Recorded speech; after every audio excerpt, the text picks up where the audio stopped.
ஒரு தவறு செய்தால் அதை தெரிந்து செய்தால் அவன் தேவன் என்றாலும் விடமாட்டேன்.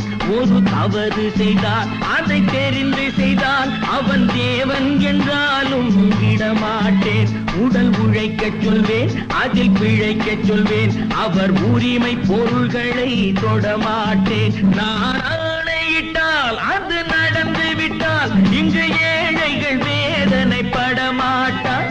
உயிர் உள்ளவரை ஒரு துன்பமில்லை, அவர் கண்ணீர் கடலிலே விழமாட்டார். அவர் கண்ணீர் கடலிலே விழமாட்டார்.